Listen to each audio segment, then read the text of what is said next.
सुभाष रत्नानी नामक पाठ पढ़ाने जा रहे हैं। संदर्भ एक बार देख लीजिए। प्रस्तुत श्लोक हमारी पाठ्य पुस्तक संस्कृत दिग्दर्शिका में संकलित सुभाषित रत्नानी नामक पाठ से लिया गया है। अनुवाद देखिए। भाषा सुमुख्या मधुरा दिव्या गिरवाण भारती तस्याहि मधुरम काव्यम तस्मादपि सुभाषितम। देववाणी अर्थात संस्कृत समस्त भाषाओं में मुख्य, मधुर और दिव्य है। निश्चित रूप से उसका काव्य मधुर है और उससे भी अधिक मधुर है उसकी सुंदर युक्ति अर्थात उसके सुंदर वचन। दूसरा श्लोक। सुखार्थिनः कुतो विद्या कुतो विद्यार्थिनः सुखम। सुख चाहने वाले व्यक्ति को विद्या कहा और विद्या प्राप्त करने वाले व्यक्ति को सुख कहा। सुखार्थी वा त्यजेत विद्याम विद्यार्थी वा त्यजेत सुखम। सुख की इच्छा करने वाले को विद्या त्याग देनी चाहिए और विद्यार्थी को सुख त्याग देना चाहिए। तीसरा श्लोक देखिए। जल बिंदु निपातेन क्रमशः पूर्यते घटः सह हेतु सर्व विद्यानां धर्मस्य च धनस्य च। जल की बूंद बूंद गिरने से घड़ा भर जाता है। यही समस्त विद्याओं धर्म और धन का कारण है अर्थात थोड़ा थोड़ा करके विद्या धर्म और धन का संचय होता है। चौथा श्लोक। काव्य शास्त्र विनोदेन कालो गच्छति धीमताम् व्यसनेन च मूर्खाणाम निद्रया कलहेन वा। बुद्धिमान व्यक्तियों का समय काव्य और शास्त्र की चर्चा रूपी मनोरंजन में व्यतीत होता है और मूर्ख व्यक्तियों का समय बुरी आदतों में सोने अथवा लड़ाई झगड़े में व्यतीत होता है। न चौराहार्य न च राजहार्य न भातृभाज्यम न च भारकारी व्यये कृते वर्धते एव नित्यम विद्या धनम सर्व धन प्रधानम। ऐसा विद्या धन न चोर के द्वारा चुराया जा सकता है न ही राजा के द्वारा छीना जा सकता है, न भाई के द्वारा बांटा जा सकता है और न ही भारकारक है तथा व्यय करने से नित्य बढ़ता है।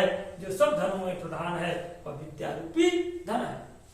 परोच्चे कार्यहंतारं प्रत्यक्षे प्रियवादिनं वर्जयेतादृशं मित्रं विषकुंभपयोमुखम्। पीठ पीछे कार्य को नष्ट करने वाले और सामने प्रिय बोलने वाले मित्र को वैसे ही त्याग देना चाहिए जिस प्रकार मुख में या ऊपरी हिस्से में दूध वाले विष के घड़े को त्याग देते हैं। उदेति सविता ताम्रयस्ताम्र एवास्तमेति च संपत्तौ च विपत्तौ च महतामेक रूपता। सूर्य उदय के समय लाल होता है और अस्त के समय भी लाल होता है। महान पुरुष संपत्ति और विपत्ति अर्थात सुख और दुख में एक जैसे होते हैं। 8वां श्लोक।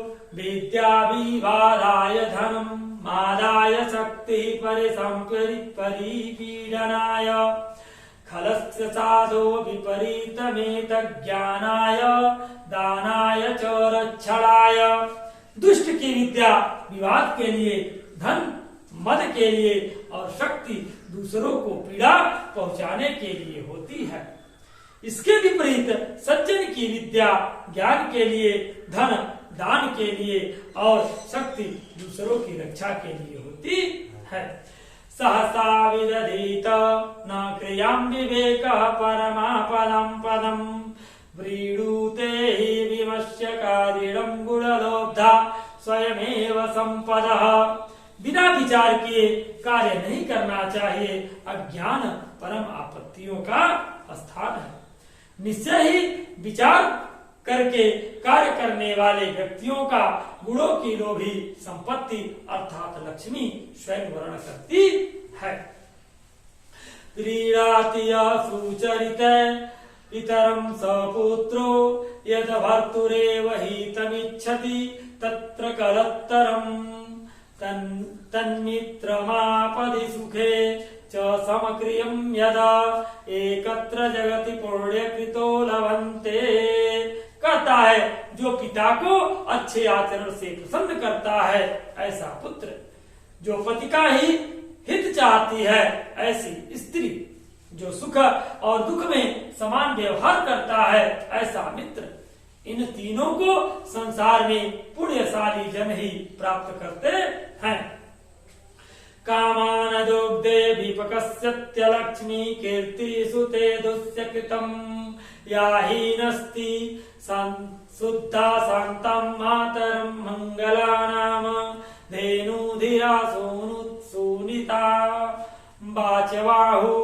विद्वानों ने शुद्ध शांत और संपूर्ण कल्याणों को जन्म देने वाली सत्य एवं प्रियवाणी को ऐसी गाय कहा है जो समस्त इच्छाओं को पूर्ण करती है, दरिद्रता को दूर करती है, यश में वृद्धि करती है और पापों को नष्ट करती है। व्यति सजति पदार्थानन्तराः कोऽपि हेतुः न खलु बहिरूपाधीनं प्रीतयः संश्रयन्ते। विकसति हि पतङ्गस्योदये पुण्डरीकम् द्रवति च हिमरसमा उद्धगते चन्द्रकान्तः। कोई आंतरिक कारण ही पदार्थों को परस्पर मिलाता है। निश्चय ही प्रेम बाह्य कारणों पर आश्रित नहीं होता है, क्योंकि सूर्योदय होने पर कमल खिलता है और चंद्रमा के उदय होने पर चंद्रकांत मणि पिघलती है। 14वां श्लोक। नीरन्तु नीति निपुणा यदि वा अस्तुवन्तु लक्ष्मी समावीशतु गच्छतु वा यथेष्टम् अद्यैव वा मरणमस्तु युगान्तरे वा नन्यातपत प्रविचलन्ति पदम न धीराः। कहता है नीति में निपुण लोग निंदा करें या स्तुति करें, नीति में निपुण लोग निंदा करें या स्तुति करें, लक्ष्मी आए या अपनी इच्छा अनुसार चली जाए। लक्ष्मी आए या लक्ष्मी समवीसतु गच्छतु वा यथेष्टम्, लक्ष्मी आए या अपनी इच्छा अनुसार चली जाए। अद्यैव वा मरणस्तु युगान्तरे वा। फिर कहता है कि मृत्यु आज ही हो जाए, चाहे युगों के बाद हो, चाहे आज ही मृत्यु हो अथवा युगों के बाद हो। नन्यात पथ प्रविचलन्ति पदम न धीराः। धैर्यशाली पुरुष न्यायोचित मार्ग से पग भर भी नहीं डोलते हैं, अर्थात विचलित नहीं होते हैं। लास्ट श्लोक 15वां देखिए। ऋषयो राक्षसी माहुवाच मुन्नमत्तदीप्तयोः सायोनि सर्ववैराणम् साहि लोकस्य निःसृतिः। कहता है कि ऋषियों ने उन्मत्त और अहंकारी व्यक्तियों की वाणी को राक्षसी वाणी कहा है।